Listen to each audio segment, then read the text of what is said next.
Thunder Grunt.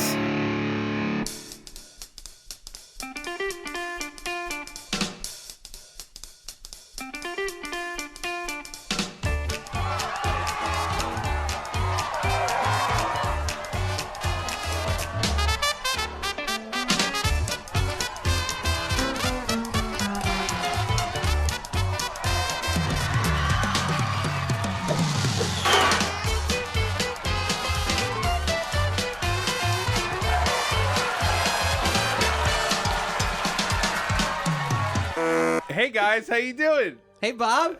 Hey, Bob. Hey, introduce yourselves. I'm Jimmy George. I am a full-time script consultant and a screenwriter. I am Jamie Nash, screen scribe. Yes. And I'm Bob Rose. I'm a podcaster, filmmaker, person thing. All around awesome dude. I'm just somebody that's floating out in the ether, With waffling my way through beautiful life. hair. Secret weapon. Gorgeous, beautiful eyes and hair. Dude, That's all it that is. hair. Today we're going to talk about a 14-year-old classic. Yeah. Brad Bird's The Incredibles. Yeah. Awesome. Yeah. The end. It's essentially perfect. We don't need to say anything. Yeah, that's Okay. it. Thanks for listening. I thought you were setting up like Cabin Boy or something. Yeah, I was like, that would be I mean, I love Cabin Boy. You guys want to Me do a too. Cabin Boy We'll do a episode? Cabin Boy. It's coming Break out on down the Blu-ray, script. so it's relevant again. Cabin Boy. I'll break down Cabin Boy. But we're going to talk about The Incredibles, Cabin Boy aside for right now. Okay. This is I would say maybe the most notable Pixar movie of all the very notable Pixar movies. What do you think? I feel like Toy Story seems kind of. you think Toy Story. That Toy seems like Story, the I would first, say- but I'd say Toy Story because it's got 3 movies. But Yeah. Not that this This is much may of a end up debate. having 3 movies. do Who you knows? think that's the movie that people associate the most with Pixar? I is Toy do. Story? I do. 'Cause Okay. It's almost like the Mickey Mouse of Pixar in some ways. Maybe the superhero boom has jaded my eyes. Well, yeah, that's true. Because The Incredibles It is always came pointed at before this. Yeah, yeah. And it feels like The Incredibles is like being pointed at all the time. Like that Yeah. was the perfect superhero movie. Yeah. They did it already, and we're right. we just keep going with it. You know. Yeah, it's true. Yeah, that's a good call. What was the box office on The Incredibles, Jamie? Why do I always drop this off right before you say it? I even no, said, look. I know. It's So here it is. It's $633 million. That's worldwide. Worldwide. And that's Gosh. 14 years ago. ago, so not including dollars. inflation. Wow. Yeah. So this it's is a bona fide blockbuster. it's a bona fide That's why we're blockbuster, talking classic, about it. Yes. all around perfect piece of writing. Oh my gosh. But we're going to talk about why this movie. yeah. Why this movie, Jamie? Yeah, Jamie, Why tell was this- us why this movie. Why are we talking about this movie? Yeah. The Incredibles? I find this movie is one of the probably perfect teaching tools. Like if you want to learn basic screenwriting, it's all there. It's got character arcs. It's got theme. It's got gags. It's got structure. It's got it all. I think, and truth be told, I think any Pixar movie, I haven't seen the dinosaur one. Neither have I. The Good Dinosaur. I really enjoy The Good Dinosaur. It's kind of not as loved, but The I Cars really enjoyed it. sequel, I don't think I I, haven't saw. seen I didn't Cars see any of the too. Cars sequels. But they are excellent teaching tools in general. I mean, you can't go wrong with Finding Nemo, Up, Wall-E. the Toy Story, Stories. Wall-E. All of these movies have like impeccable structure, great character arcs.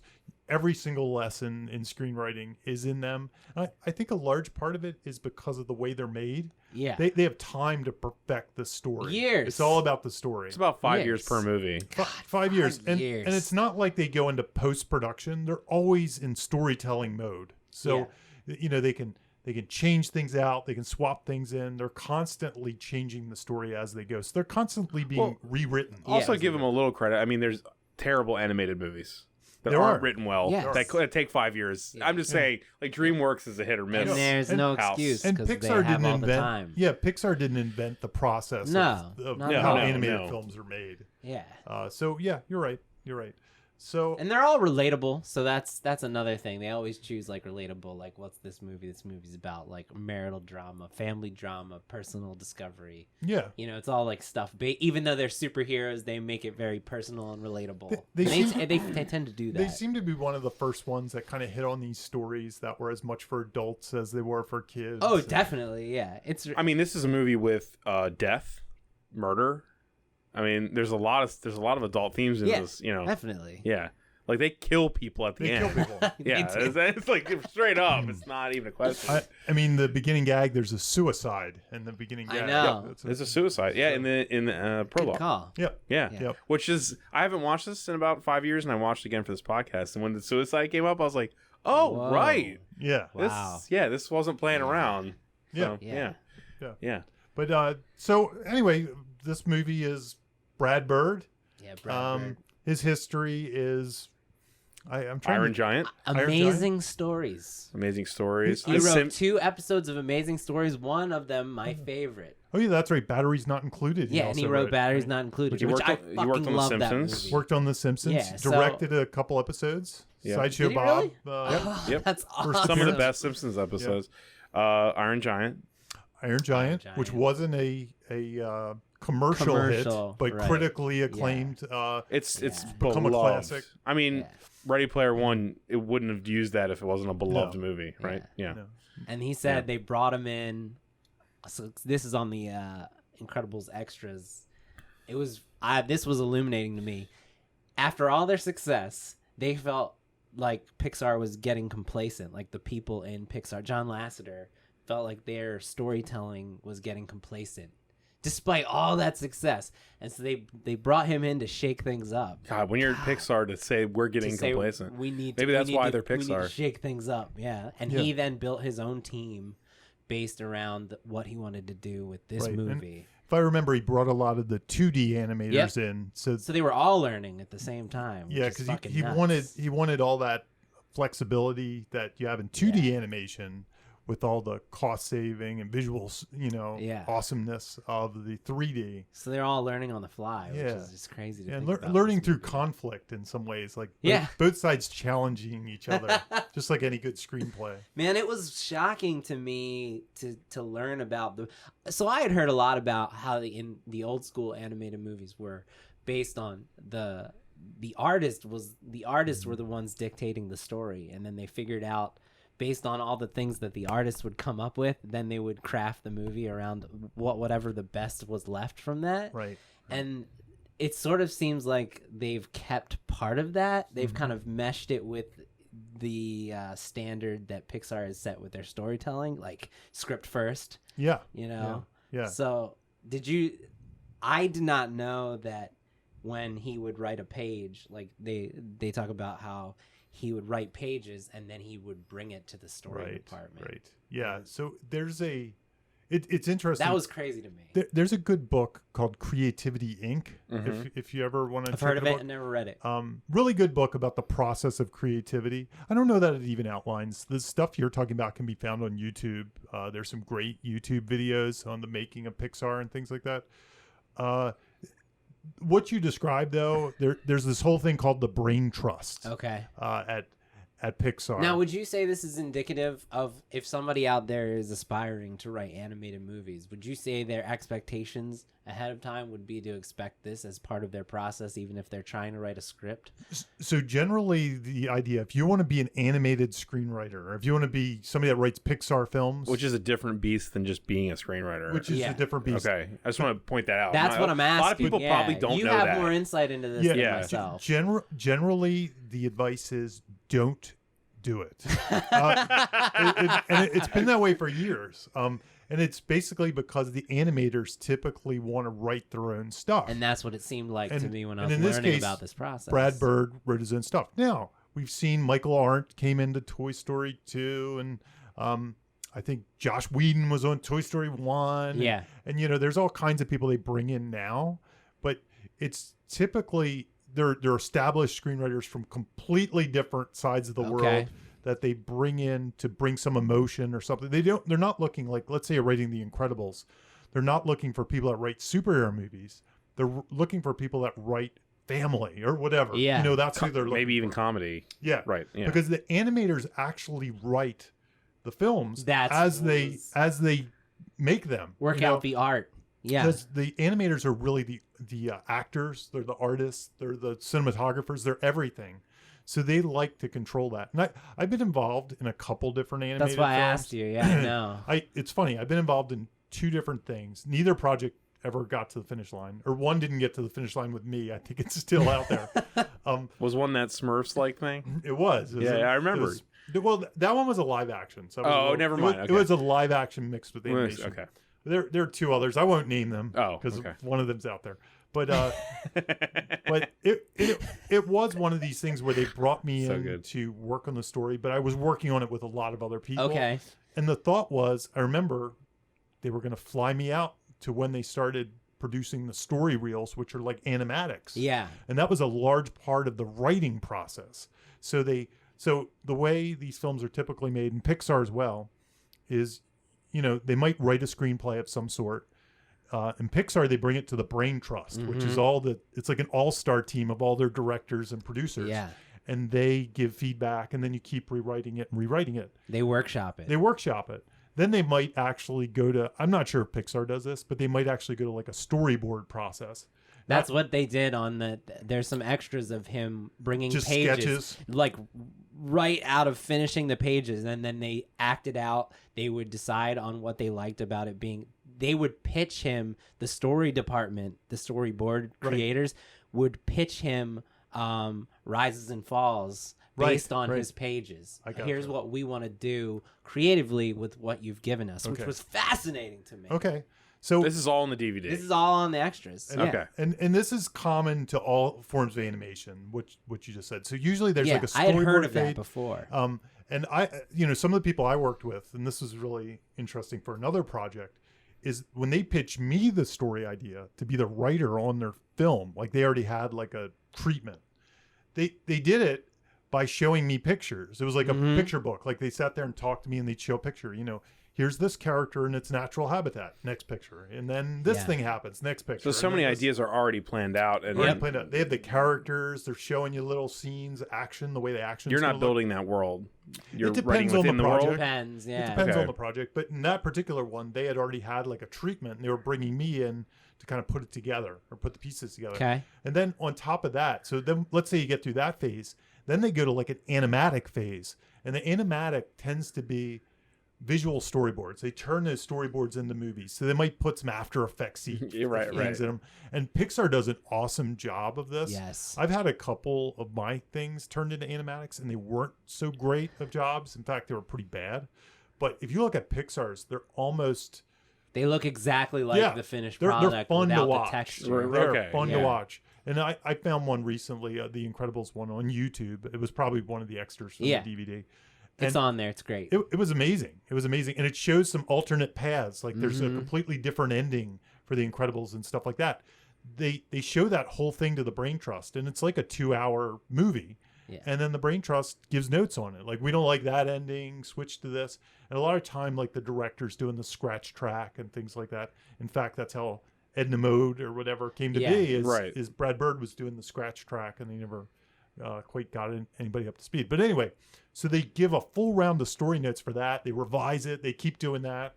And then it goes to, like, 3D skeletal versions of that. And then they're naked. They're naked. They're just skeletons. Yeah, right. Or some of them will just be wearing like one set of clothes that don't make sense or something like that. They do that kind of thing. Whatever shortcut they have that they can project the whole movie on. And then there's another round of story notes. Yeah. So you can see there's just story note after story note after story note. So from a writing standpoint, somebody out there, because I think I had heard all this, I knew all this, and yet I had forgotten.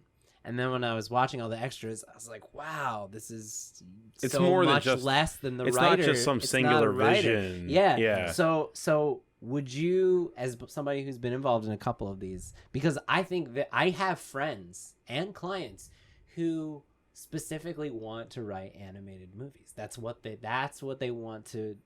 The path they want to go on. Would you say it kind of makes the most sense to go like the micro budget filmmaker route and like find a team of animators to help you bring your vision to life? If that's the alternative, like what would you suggest? Yeah, that sounds low like budget animation. Oh, I mean, that's rough. like the. I know. I'm just gonna say. I'm gonna answer for Jamie. Don't do that. Don't do that. Just make a movie if you're gonna make a movie, but don't do low budget animation. My God. Yep, my balls sucked inside myself just hearing you say that. Yeah. It's like horrible. Go look up a movie called Food Fight. Have you ever seen that? Starring with Charlie Sheen. My balls sucked up inside of my head. Sounded horrible. Look, I'm trying. Well, I don't want to crush. That's like the thing you click on Amazon Prime. You're like, nope. And like I 3 don't seconds want to in. crush the Yeah. dreams of anybody Crush 'em. out there. No, Crush them. Save them the time. So don't write one. I Don't write one. I have no advice for the aspiring animation writer. Yeah, you know, that's I really don't. I really don't. It's unfortunately, I would say nobody knows anything. Probably just write your animation And see what screenplay happens. and roll the dice. See what that happens. would be my advice. See if you can get your foot in I'm the gonna door. say the most cliche thing, but a good script's a good script. Yeah. I mean, just write it. Yeah. But having it made, animation needs money. That's just there's not really. You're not gonna bend on that Yeah, fact. unless you're the animator, and that would be the different. Well, there's great YouTube animators, and they spend like 6 years doing their own movies. Or like sure, South Park or something. South you know. Park would be fine. Yeah, Yeah. right. But Okay. I don't know. I think they should just write their movie. And one of the things Brad Bird said, maybe it's not Brad Bird, the Pixar guys, is animation isn't a genre. So just write a good movie. You know. Yeah, they said that they had talks about doing this live action. Yeah, you know? write Yeah. write The Incredibles. Don't worry about whether it's animated or not. I think And that's the I think best that's advice. Don't But don't seek out in to fairness, make it though, animated. what you're saying though is the way that the process worked here. It doesn't sound like it's just not somebody at a keyboard. Right, and that's something Pixar wrote right. the Well, movie. And that's something that needs to be made clear Right. about That's your what we're trying to impress, aspirations. right? Yes. But, yeah. But here is the thing: they do hire I don't want to give false hope. no. They do hire big time screenwriters to come in and actually write the screenplay at some point. Yeah. They will do that, or Brad Bird will write it himself. Right, which he did. He's yeah. a big time screenwriter. Exactly. I mean- exactly.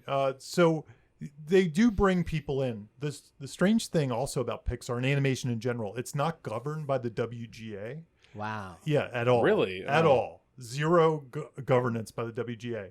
So you can get paid. In fact, I just listened to a podcast the other day where I think the writer of Beauty and the Beast, the original Beauty and the Beast, it was on Script Notes. She said like how much money she made from Beauty and the Beast. And I can't remember, but I think it was like $35,000 total. And that was like it. From Like, that was Disney, it? the big Disney movie. Yeah, because there's no residual protection or Okay. anything like that. And even though it's been turned into a play and all this other Right. stuff, she Remade got- and everything. she got no. Whereas if it was live action, she would have gotten residuals from all of those these things and lots of residuals over time. I think they said they did give her like $100,000 bonus at some point, like after the Okay. movie made a lot of money, Right. they wrote her a check. Yeah. But Don't sue us. yeah, Yeah, right. so if you write for animation, there's no. It's actually another guild. Actually, there's a whole complicated reason why it's not covered Okay. by, which we won't go into. I think all of this is fascinating. Yeah, but And it's relevant. It's totally different than everything we've taled about on this podcast. It's relevant, It's a though. completely different process. And at the end of the day, you don't have any credit protection. They decide who the credits are. And a lot of times they put like additional story by in animation that they do not do in live action. And the animators will get credit for some of that stuff. I've noticed that. Yeah. Yeah. So and that's think why that's great. you only see that on animated films. Yeah. You don't see it on any live action because they're not governed by the union at Okay.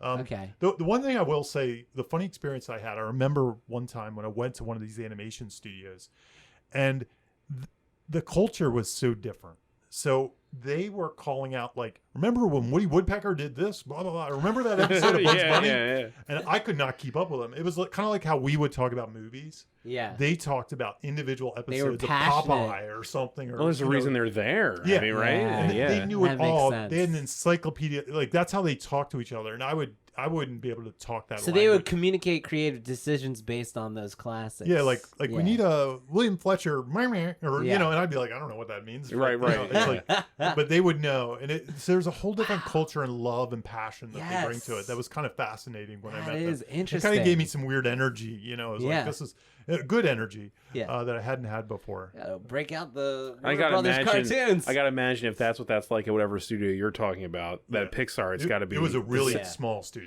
right. But I'm saying at Pixar, that passion has got to be like tenfold, right? Yeah. Yeah. I mean, Yeah. because Now a lot of the small animation studios too. I mean, what they do is cut scenes for video games. Like that's what they know. They like it's like this from the video I game. Blah blah gotcha. blah. And they, you know, Yeah. That makes So- sense. Yeah. but that small place aside, we're talking about Back Pixar. about Pixar Incredibles. And the thing that Yes. we're gonna discuss, not in full, No. about Pixar is the 22 rules of storytelling Right. in concordance with The Incredibles. Yes. Right? That's what we're going to talk Yeah, about. the 22 rules, it was something that came out a few years ago, and I think people thought they were actually like Moses' 10 Commandments Yeah. coming I know. out. from I Pixar. legitimately thought that. Yeah, so did I. And stone tablets. It was only yesterday that it was crushed when I realized it was just a bunch of tweets. Yeah. Me too, I dude. didn't realize that. Yeah, you crushed it for me. So it's not a Bible. It's just kind of Yeah. like, I think it was an editor who just kind of said, Yeah. hey, from the time I worked at Pixar, here are some 22 cool things I picked up. it And wasn't released like in a book form or on the website. It's not like The- official. Yeah, it's not. Not at all. But if So- you want, I'll put a link on the Yeah, I think that on would this be great. episode's page on thundergrunt.com. They're all very intuitive. You can we find. thought we'd use them as discussion points because they're good. They are good. The They're 22 all Oh rules. yeah, good. they're not bad. I They- just thought they were like, Yeah. we've been following these like the Bible. Originally, You know? that's Yeah, what I thought. Yeah, But and also just a reminder, whenever we talk about rules, they're tools. They're not rules. They're just additional little things you can remember when you're trying to solve a problem when creating your story. Because no, that's you should know the rules and then break them. yeah, tools not rules. Yeah. Tools, not rules. Exactly. And Jimmy wanted to say that Yes, I did. Very because it important. rhymes too. Oh, so. because people rules. I mean, Bob, I'm sitting in front of you. You're the guy. Oh yeah, yeah. Those are stupid. Rule breaker. Well, you got to know them though. Yeah, no, you do. If you're just You do. a new formed What does baby that that mean? landed on planet Earth and started writing a screenplay, I can't even imagine What what that is. structure? Right. Anyway, there's- what yeah. rules? What are the ones that pop out as far as these 22 that for you guys? I think piggybacking off of the process that we were just talking about, and a lot of the, like Jamie was talking about how a lot of the rules are process based and not the actual writing. Invisible ink is rule number 12: discount the first thing that comes to mind, and the second, and the third, and the fourth, and the fifth, and get the obvious ways out of the way. Surprise yourself. So that, I think that's one that's hard to teach. yeah. It's one that it just seems like creativity. It's like talent. Yeah. It really is. But I do think you can circumvent it by forcing yourself to circumvent it. Mhm. I always talk about story ideas in this way. A lot of people only have one story idea, and they come to me and they're like, "I got this one idea," and I always challenge them to come up with 100 ideas. I'm like, I'm not sure if it's good or not, but I bet if you come up with 100 ideas and it's still your favorite idea, it's probably pretty good. Yeah. And I think the same is true with not just story concepts, but beats of your story. So what's your midpoint going to be? Come up Yep. with 5 different ideas. Names for characters. Like one thing in The Incredibles, it has all these great names. Oh Like, yeah. yeah, they like- really do. What's the Bob No Man Park. is an Island? No Man Gazer is Stand. beam. Gazer Yeah, beam, Gazer yeah. beam. Frozone. Dynamo. And you can Is that right? It was Yeah. and you can see that whole Pixar process. process. Like Mhm. a bunch of super smart Yeah. creative people just pouring over something yeah. and adding And there were to it. probably 500 names, and they went Absolutely. over it like this list says: 5th, 6th, 7th. They went Frozone. over it I and mean- over. it. Yeah, I mean, yeah. and That was then- not a. If somebody just walked in a room and said, "Hey, Frozone," But I'd be see, surprised. that's what like Right? I know you guys will agree with probably me. That's Ice what, Guy. Ice Guy. Ice dude. Don't settle for Ice Guy. Frozen. That's Yeah, what we right. love about the movies, are those little details that we take out of the things like Frozone. And especially with The Incredibles, because it's a superhero universe. Everything's been done in the superhero universe. Maybe not back when The Incredibles was made. It's but also a self-aware. it is. It's self-aware, right? It is. Mhm. It's I mean, a deconstruction. It's as much a deconstruction as like The Watchmen is a deconstruction. This is like the Happy Watchman. It is. Yeah. Oh, it's very much. I Domesticated Watchman. I love I love your idea of saying, okay, I've got a midpoint. Not just write 6, 7, Right. 8 versions of the possible things that could happen. Because I think you're right. I think a lot of people, it's sort of like a performance in a film, right? An actor comes and they're like, I'm going to say it this way. And then the director says, well, why don't you try it that way? And you have the actors who go like, no, I just want to do it this one way. This is what I want to do. But if you challenge yourself to like try alternate versions of what Right. you're trying to do, it ultimately ends up with something more interesting that we haven't seen and that you haven't seen, like thought of putting out there before. Yeah. And Yeah. I'm a big proponent of lists. So Me I like to too. make lists. I like to before I go into a project, I like to say, what are all the gags I can think of for Mm-hmm. this story? The premise building. Do you guys feel we're still talking about number 12, right? Yep. Yep. Would like The Incredibles, this is not an insult in any way, but The Incredibles to me feel so straightforwardly effortless. I would never think of number 12 directly for The Incredibles because it's so Interesting. on the surface, straightforward, self-aware, kind of everything I would expect a perfect superhero breakdown to be. Well- Does that make sense? Yeah. Like, I don't think it's weird in any way or like off the cuff or Though I'll just give you an example. I don't know if I'm not putting They it had, this right. they had a different villain in the first animatic. Okay. Syndrome wasn't the villain. It wasn't the villain. Yeah. Okay. They had like a different villain, and Syndrome was in there, and they realized everybody was responding to Syndrome, so Syndrome. then they turned him into a villain. So it's a good example, and they got a better story out of it. Yeah. Well, he's kind of And the, that's a huge deal. to They- me, I to mean, me, they he's were- the flavor of the movie. Oh, yeah. He gives the movie more like the family's great, but because their story is basic in like exceptional circumstances, whereas he actually is kind of the theme of the movie to me in a weird way, or the Interesting. second theme of the movie. Gotcha. The whole fandom, The the fandom premise of aspect fandom, of and, yeah. and obsession and all Yeah. that. Right, he's actually what gives the movie spice. Yeah. Ah, that's a good point. Whereas Yeah. the rest of the movie, it's pretty. it's- I want to traditional. say in the least insulting way, it's obvious. Yeah. Like in a good yeah, way. yeah, It's just yeah. all very obvious. So when you Gotcha. say in the fifth or sixth or seventh idea, I feel like that doesn't apply to everything in the Incredibles. Like this, out of all the Pixar movies, this is to me oddly the least odd, Mhm. the least weird. Does that Well, make sense? Does that? I get what you're saying, but I actually think like I'll compare it to help me out here. to somebody who doesn't work for Pixar, right? If I were to get this script from someone who was trying to learn the process, everything that would all the rises, all of the forward momentum of the story would be successes, right? But if you watch this movie, they fuck up every single thing they're trying to do. Nothing ever goes smoothly. Like when Helen breaks into the place, she gets stuck in the doors, and like it's just they do everything wrong. I agree with you. But I'm saying like I was talking conceptually, not story wise. okay, It was- interesting. Okay, I was talking about the concept Conceptually. of design wise, hear the you, Bobs. characters. That's what I meant. I don't want you to think I meant story wise. I understand. Yeah, that's I what I missed meant. that. Well, Okay. story-wise, I completely can see that. Though, again, I think there were major changes, like with the Syndrome thing, and there were all kinds of changes. Who was the original villain? I can't remember his name. It's online. They What was his drew him. They deal? pictured. I vaguely remember. Oh, okay. It's out there though. I mean, they did a whole animatic pass with the old villain. Oh, okay. So it's out there. Was it still Jason Lee? Well, Syndrome was a character. He just wasn't the main villain.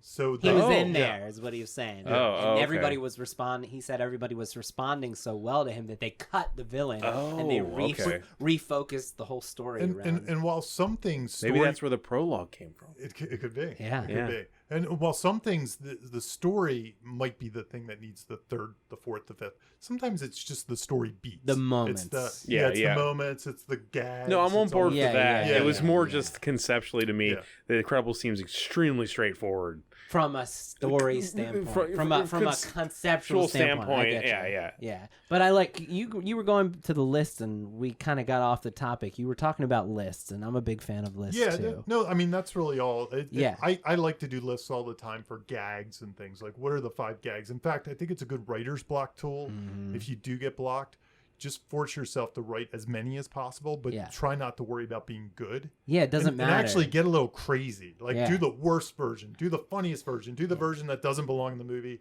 and some of those might actually be cool. Yeah, Yeah, no, you're yeah, right. yeah, yeah. Yeah, because how I imagine so I'm not in the Pixar room, but how I imagine the approach going was, for instance, let's take the Helen trying to infiltrate the headquarters and rescue Bob, right? Right. How I imagine it is how can we show her fucking up? Right. Like, how can this go wrong? And there was a big ass list and a discussion of all the ways they could use her powers, but all of it goes comically wrong, right? And if you watch Like her getting stuck in the doors all the and things. all that yeah, stuff. Yeah, that was like probably an intense process of going through the second, the third, the fourth, the fifth until they focused upon this big loss and figured out which one was like the most interesting that we'd never seen before. You know, and I it's just a perfect example of also how, working with power sets we've seen before. Yeah. Exactly. Yeah, they have interesting to. and different. If you don't dig, we've just seen everything. Yeah, find right. the cliche, throw it away. That's, right. You know, I like the rhymes. Well, I mean, the whole movie is essentially a play on Fantastic Four. Mm-hmm. Yeah, I mean, right. Yeah. It's the best Fantastic Four. It is the best Fantastic right. Four. But yeah. What's the next rule we want to talk about? Unless you guys have something else on 12. No, do you think we talked about that? Yeah, enough? no, I think that's good. There is another rule I'll just tag to that is I think there's when you're stuck, make a list of what wouldn't happen. And again, it's lists. I think keeping your mind active is just a good way to, keep the dialogue going. That's the one thing. And especially when I'm working with collaborators, it is number 9. Number 9.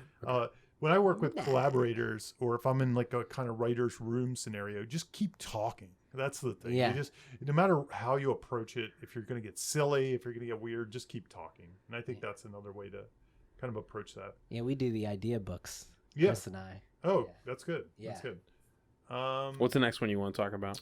I'm trying to find it. There were some theme-related ones. We can talk about number 3 is trying for theme is important, but you won't see what the story is actually about until you're at the end of it. Okay, and then I think that was actually my favorite one out of all 22. Oh, yeah, it's a funny one though. It's great. It just makes it's most practical out of all of them for me. Yeah. You kind of get to the end, and then you kind of see what your brain did. Yeah, in a exactly. weird way. I always look at. I was saying this earlier off recording. I always look at what the success is that the characters achieve and what that says. That's how, and then I work backwards. Yeah. It's that one, and then I'm trying to find it. Sorry, there's another one that said something along the lines of do what you're interested in. Oh, why must you tell this story? Why must you tell this story? All right, Number so number 14 Okay. is why must you tell this story? I have them all out of order, and I can't find the one I want. So that was the one. So I'm going to combine those two a little bit. Because I think the interesting thing that you find is Brad Bird did this movie, right?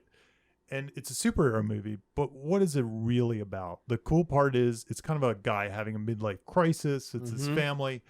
And that's where Brad Bird was, I guess, when he made the movie. I don't know if that's where he personally was at, but he was around that age. And Yeah. And he really wrote an adult story. I mean, he wrote a story about a guy having a midlife crisis, essentially, and how his wife reacts and how his family, reacts and all that kind of stuff. So his theme is based on that. And I guess we could talk a little bit about his theme. Can I throw this out there? Sure. I feel like this movie, in a weird way, is a really good play on infidelity. Yeah. Yes. It really it reads to me. Even 14 years ago, it didn't really read to me like that. But watching it now, it had that whole he's cheating on her. He's cheating on her, and he's feeling young again. Yeah, and it virile all again. Of those things. Yeah. But another thing, and they went on. They actually said this about the creative decision to tell this story is Pixar in general. The irony that now Disney is such a bigger entity than it was back then, and Pixar didn't used to be owned by Disney, but I think it is now. That's right. It but is when now, they made Incredibles, it wasn't. Yeah, Disney always distributed their films, They but didn't own them, but now they do. Right. But when they made it, everything. they own everything. Right. I know, but there's some dramatic irony there. So they said that the reason that they were driven to tell this story in the way that they did is Pixar's mantra at that time was to go against the societal and the corporate desire to make people have a 9-to-5 job and to silence the voices of the creative, the special versus the mediocre. That was one of the things that made them decide to tell this story because they felt they could do it through superheroes. Dash's story, his whole arc is that story right there. And Bob being stuck at a desk. Bob, yeah, you're right. So they talked about that driving them to tell this story. Yeah. So it's perfect. Yeah, and I think not now though. Well, now, it's weird. It's Disney a different now. world. Yeah.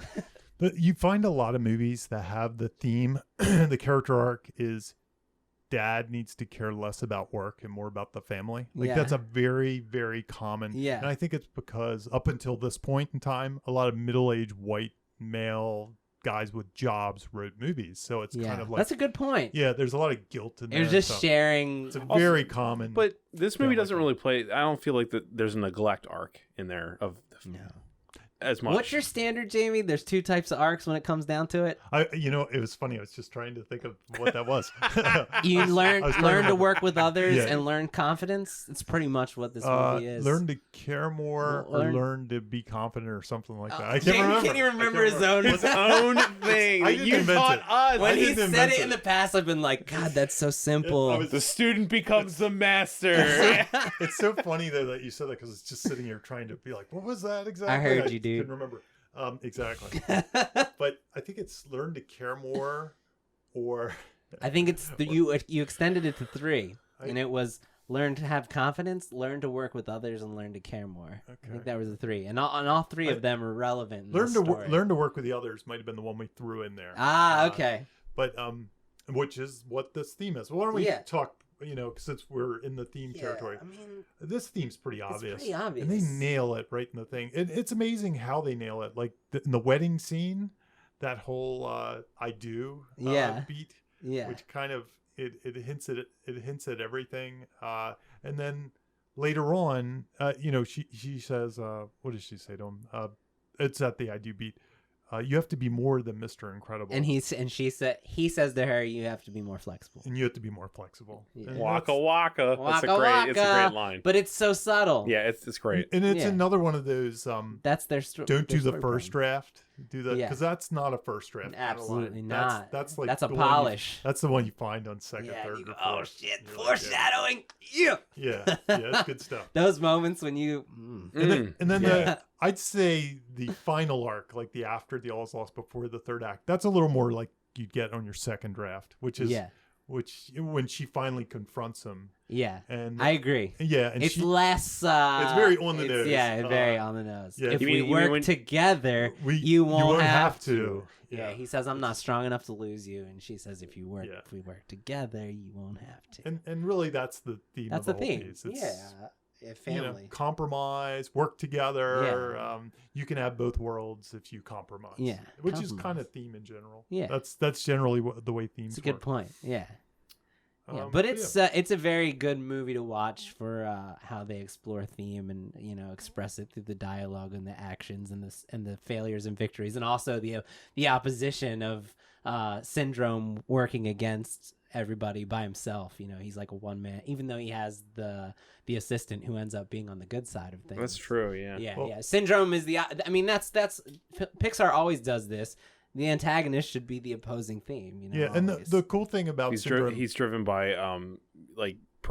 he wants to be. It's for him. yeah. They hit like Frozone and Mr. Incredible are like obsessed with saving humans. Yeah. yeah, You know, like The greater good. I mean, Yeah. if you look at what Syndrome's ultimate downfall is, it speaks right to the theme. Like the Yeah. one thing he does that, in my opinion, turned everything. Like if he didn't do this one thing, he would have won the day, and that was when he was going to let Mirage die. Yeah. So he went against his family. Yeah. And was in it for self. Like I don't care about her. I'm in Yeah. it for myself. You can kill my That was family. the turn. Yeah, that yeah. was like and that's what the failed. kiss of and then death. she looked at him and was like, "You're not my family." Yeah. You're And then not she my- releases you know, Mr. Incredible. yeah. Yep. Yeah. Yep. So Yep. that was kind of her downfall. It's directly related to theme is Syndrome's own selfishness. Yeah.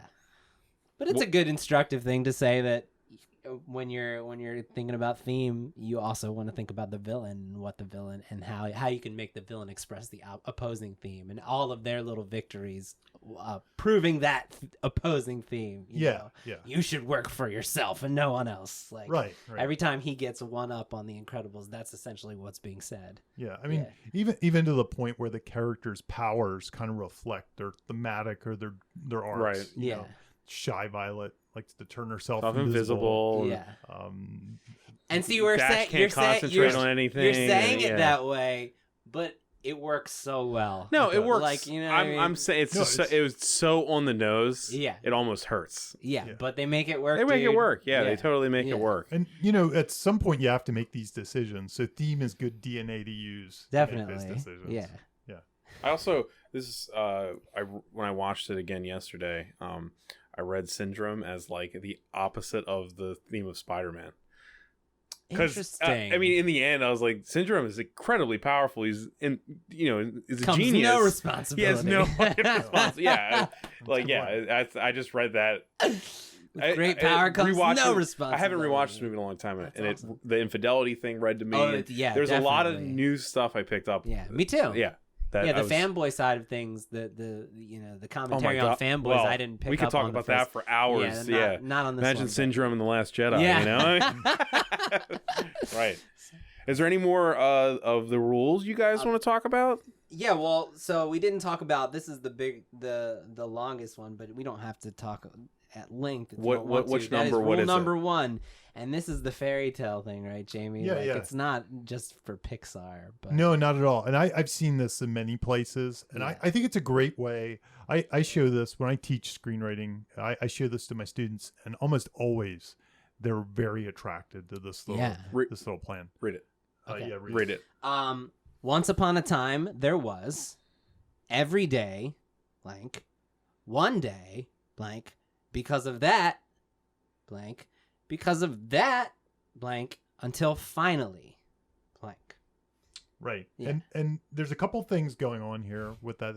First of all, if you ever see that South Park video, in the video is that one where they say there's one rule of screenwriting that we learned, and it's instead of therefore they list all the bits. Therefore, if you Google Causation.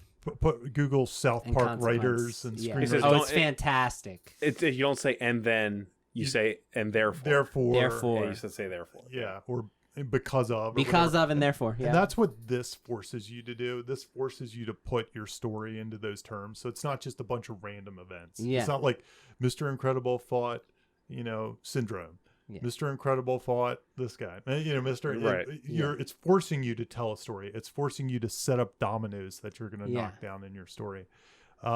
So this is a really simple way. If you hate all the other things, if you hate Blake Snyder's beat sheet, if you hate Truby, if you hate all those things, this is a simple way you could sit down right now and probably within 30 minutes come up with some structure for your thing. Yeah. I actually have used with number it 1. Number 4. That's what this one is. This is number 4. Number 4. Oh, I thought we were talking about number 1. Yeah, no, this is number 4. Okay. So number 4, it's a very simple way. It's a very simple structure. You'll find it out there. It's fill in the blank. It's like a Mad Lib. Yeah. And give it a try. And I've actually seen it work with The Godfather and very complex, forms just to break it down. Can we fill it out? Yeah. So for The Incredibles? first I'll kind of break it down a little more, and then we can go into The Incredibles depending on how much you want to go into it. But just a little expansion upon each one. So Once Upon a Time is your setup. It establishes everything the audience needs to know about the realities of the world of your story. So like the rules of the world and the characters who inhabit it, right? The prologue, right? For this is the prologue. Yeah. And every day it supports the setup. Yep. So it's just an extension of It's what the you set ordinary up. life. Right. The ordinary life, the Day-to-day. the patterns in the character's world. Right. And then I usually hear the next one say until one day. They just put one day in this. Yeah, I actually wrote until one day. Until one because I day, have yeah. heard it that way too. And it could be either or in my opinion, and an inciting incident happens, or it could be the point of no return, which is like the end It of could Act be. 1, like Mhm. Luke and all of his aunt dying and stuff. Mhm. That's less of an inciting incident and more of the turning point. Sure. Until one day Luke's aunt and uncle were dead, and what else could he do? An inciting incident or point of no return happens that requires action, right? So it requires that they do something to move the story forward. And because of this, so now you're into Act 2. Right. So that's all Act 1 stuff, okay? Now you're into Act 2. And because of this, and then Act 2 is split by this setup, by rule number 4, it's split into 2 sections, right? Mhm. So the first section is... And by the way, usually when I see this, it could be many because of Oh, that. it could be, and because of, it and could be because of, 10, because of. I yeah, mean, that it's- could be every fucking scene. Just because it says 2 here, you can Yeah. use 10. If you Yeah, want. I mean, you could write your whole Act 2 based on Yeah. and How many because of. because of that does The Incredible have? Oh Jesus. It just depends on how deep you want to dive. Yeah, Okay. I mean, yeah. Yeah, you could you could either summarize it like because of that he goes on a mission, or you Right, could, yeah. Okay, you can go in there. Yeah. You break it down even And further. then, Okay. and because of this, the reaction and consequences of reacting to the inciting incident or point of no return. And because of this, the reaction and consequences of, like you said, an endless number of events, or you can just break it down simply into two if you're trying to like write a synopsis and grow from there. And then the last one is well, there's two more. Until finally, and until finally kind of like covers the whole third act. Yeah, That's the yeah. climax, right? Right. And then The 1 point climax. right. It's Until just finally. like to save the cat. Yeah, Yeah, we're yeah. mixing terms here, but until finally the Death Star was destroyed by Luke Skywalker. yeah, Right. Yeah, okay. exactly. And ever since that day, and that's the denouement, which a lot of beginning writers don't do the denouement. Yeah. Some Yeah. people want to end it right at the thing, and sometimes that's okay. Yeah, It that's depends on the okay. film. I feel like a lot of A hard movies do end until finally. Yeah, It happens. Credits roll. yeah. Hard rock song starts playing. The denouement is Right, yeah. is the curtain. Everybody bows. That's the denouement. You get one last moment to see what everybody's up to now that everything's right in the world, or the opposite in a down ending story. What's everything wrong? Like Requiem for a Dream. Their denouement is like so depressing. You know, You could have like almost a mix of that, like with Die Hard. yeah. Where That's a there's good call. Yeah, There's kind of a denouement, but there's also like the end of the story. Yeah. You know, Sometimes the Ever Since That Day more hints like what the future that we never see is That's going to be. right. You know? That's true. Like Yeah. John McClane and his wife lived happily ever Right. after. Yeah, it's That- or yeah. even like in the credits of Can't Hardly Wait where they have the yearbook thing. That Yeah, says this yeah. Or person sure. did that. once again, I'll mention it. Wayne's World. Yes. On this podcast, I mentioned Wayne's World way too often. We It's a could great actually movie. show other endings. Yeah, that's right. Right, yeah. So I don't know how much you want to go into, how in depth you want to go into the Incredibles. I think we could do a simple one. simple Just do a one. very simple one. Yeah, yeah. Just So keep the because of that's down to like yeah, below 5. yeah. So Once Upon a Time, and this is the prologue, Yes. and it's also that's probably just Once Upon a Time is the prologue, right? You- Once upon Well, a time, here- there was a superhero in a world full of superheroes named Mr. Incredible. Here's the interesting thing. Like if I Yeah. did it, I'd probably skip the prologue, which tells me it's a prologue. You know what I Yeah. mean? So if I was breaking the story, I'd probably be Once Upon a Time there was a family of superheroes who hid their powers Wait. from the world. Jamie, Yeah. I think they need the prologue for Syndrome. I think after what you told me, Yeah. I feel like that exists for Syndrome. I Yeah. agree that That has you to. could And cut it grew out of Because he's not deciding. in like Right. Act 2 that much No, at all. No. So- but Agreed. again, Right. this because this is a summary, we're hiding a lot of the details. The So little I guess my beats. point, like yeah. you, in theory, with what I'm gonna pitch, you could hide Syndrome somewhere else. You could Yep. set Syndrome. I agree with he you. could show up one day and say, "You're Right, Mr. right, Incredible, and I love you." You know, Right. you could do a different thing. But I think it came to a point I, where I they agree with you. I think there is a version of this movie that you can imagine that cuts the prologue, and the one thing that you have to figure out that you have to put somewhere is Syndrome. Yeah. I'm The not ti- saying it'd be but better. To The cut thing with it. the prologue though is good is there's a lot of time in between.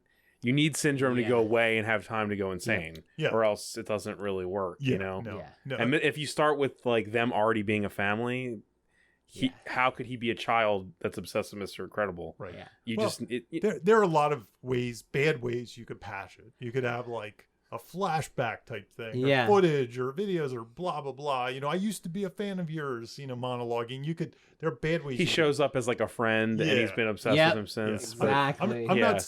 not saying that would be better. This is I'm probably the just saying- cleanest of those options. Yeah. It's Yeah. just adding this little Yeah, prologue. because they're brilliant. Also, it's world building. Right. Yeah. Yeah. It What builds gives us world. So- Yeah. So the only thing I'm saying is my alternative approach will be I'm cutting the prologue and I'm saying there was a family of superheroes who Yep. hid their Who are you to superpowers. question Right, Pixar? the I'm just kidding. the before world.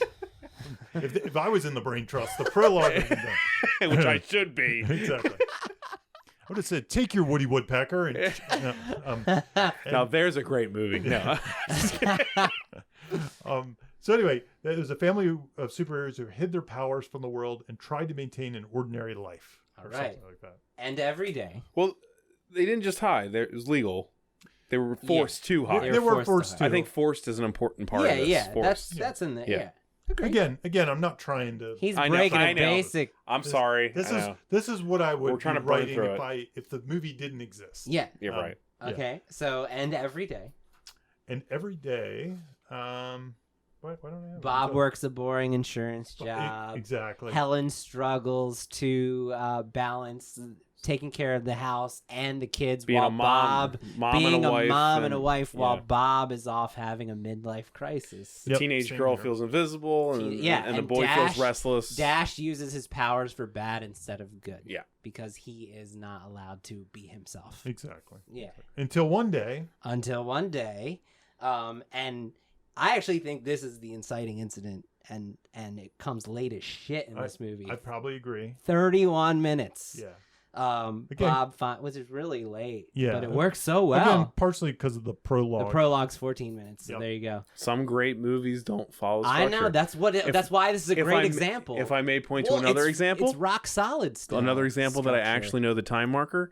In Rocky, he doesn't get challenged until 55 minutes in. Dude, that's insane. Right? So I mean, yeah. you don't always have to... No, that's why this is yeah. a great example. So until one day, Bob finds a mysterious package and is offered a job that will allow him to potentially be Mr. Incredible again, use his superpowers and get paid. Get paid and relive the good old days, which that's all he's about. Yeah. Right. And because of that, in my version, I did the real skimpy version where because of that, he goes on the mission and gets captured. That's right. Yeah, but you know what? That's what happens. brings it Fine. down, man. That's the midpoint. Yeah. Did you write a novel of this stuff? No, I just broke down the beats. Oh, okay. Like you did the same. It's a beats. Yeah. Yeah, I just broke down every beat. No big Straight deal. A student, Jimmy Yeah, George. Dude. Yeah, that's deconstructing is, dude. I'm passionate. I know. Yeah. That's Yeah. one. That's of what the, you That's do. one of the rules, actually. Yeah.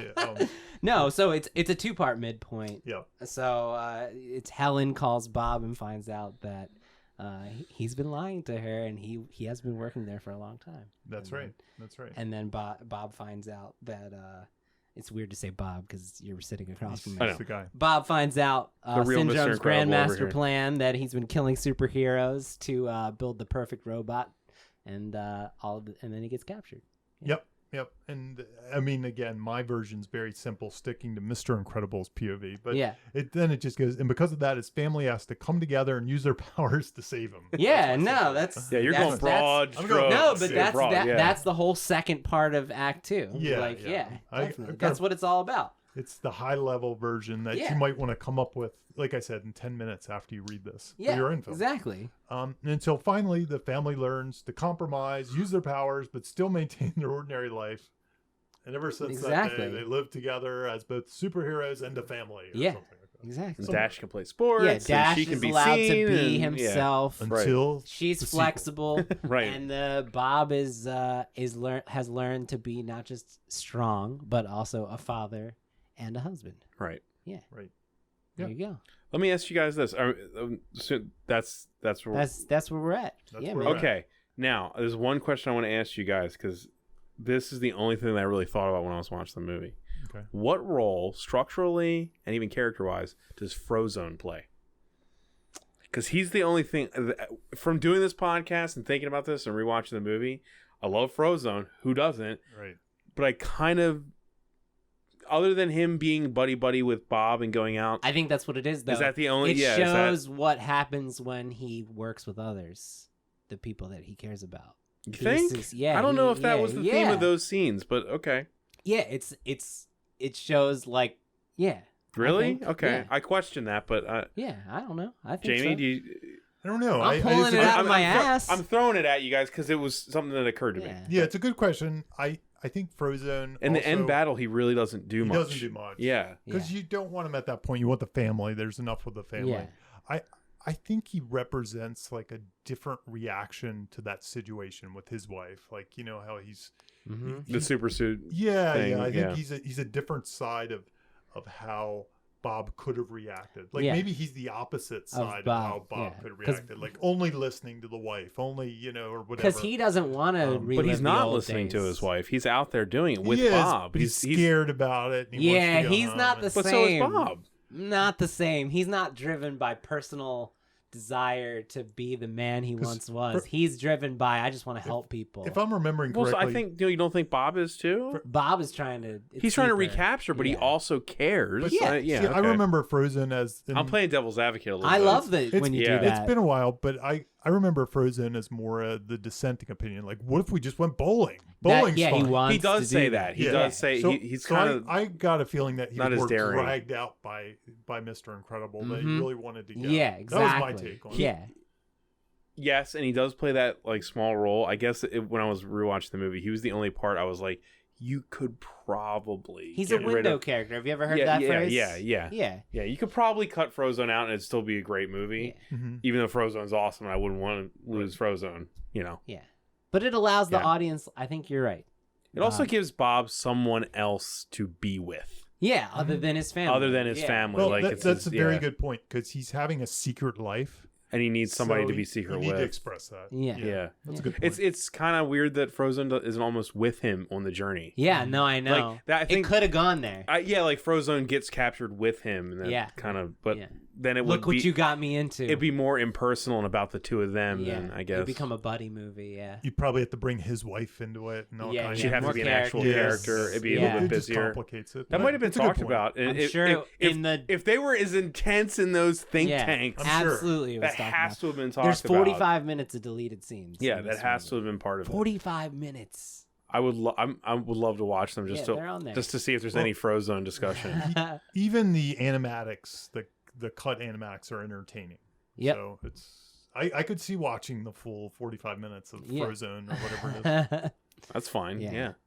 I think we covered everything. Yeah, I was gonna think say so. you guys talked about all the Yeah. rules that, that you we wanted to talk about. That we felt like they were worth skipped it. some. Yeah, we skipped about 18.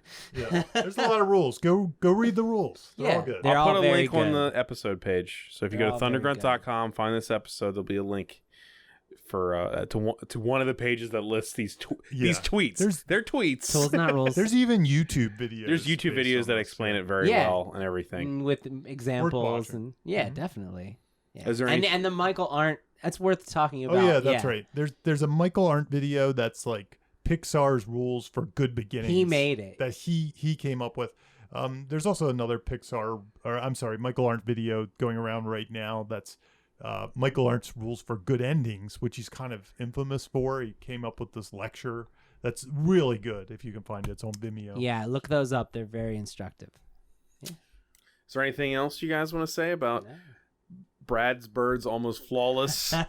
You know, Screenplay? There's one. Let me see if I can find Yeah. it. There's one last rule that I think sums this one up good. And I can't find why. There's too many of these rules. There's too many of them. 22. 22 is a weird number too. It It is. just is. Just Blame boil it the down tweeter. to 20. I do. That's why I think if Pixar was going to release them, they would have done 20 or probably 10. Yeah, 22 is. Just It seems crazy. like, you know what's funny is it seems like the list itself wasn't workshopped. No, I know. That's what it is. Well, the funny thing was, it was written by an editor who didn't edit. Oh, I know. Yeah. That's funny. But there's one, and now I can't find it. But it's, Bob, what do you want to talk Here it about is. while Jamie's looking? I found it. Number 10. Pull apart the stories you like. What you like in them is a part of you. You've got to recognize it before you can use it. Ah. So that's what we do. Yeah, So I think that's so that's like, our mission statement. ethereal, isn't it? Yeah. Almost, it sounds like a therapy session. So a lot of screenwriters will say that the only way to learn screenwriting isn't through the stuff we talk about here, but to just go through movies, break them down. A lot of people, back in the day when there wasn't an internet and there wasn't all these Save the Cat books and things Yeah. like that, they literally just went through and watched television shows, they watched movies, and they wrote the beats on a piece of paper and they thought about them. Yeah. There's a whole host of people that have done that. I was going to say Screen- and learned Tarantino. these. I didn't go to film school. I went to films. Yeah. So Yeah. so go take the movies you love, write it down, try to crack what you love about Why them. do you like them? Yeah. How they work, what they're doing, Yeah. and that's really The the, fight best scenes. The mechanic. Like my dad, I don't watch movies for characters. Yeah, we're putting big words around, or not big words, but we're putting canned words around basically doing that. Yeah. So go do that. Yeah. Steal from your heroes. Steal. That's the lesson we've learned. Yeah. Watch Bugs Bunny cartoons. Right. And don't write an animated Is there screenplay. what is the Yeah, don't write it what's in. the actual lesson we learned? I learned that it's probably not a good idea to aspire to write feature-length animated films. And That sounds I learned I have to write down those 2 character arc things that I couldn't remember. Yeah, dude, those Don't are forget. fantastic. And I learned that I need to respect Frozone more. Yeah. I love Frozone. That's fine. All right. I think, All right. I mean, there's really nothing else we Yeah. can say. I mean, Yeah, thanks for listening, guys. thank you for Picks its listening. bones. Yeah. The Incredibles is in 2 is in theaters now, and it needs your help. It's struggling. Yeah, it's really struggling. We need to complete the trilogy. Oh, Yeah, God. right. Show them we care. Together, we can do it. We can succeed as a family of fans. All right. Bye. Bye. Bye. You have just listened to Writer's Blockbusters, a screenwriting podcast featuring 2 professionals and another guy. Available only on Thundergrunt.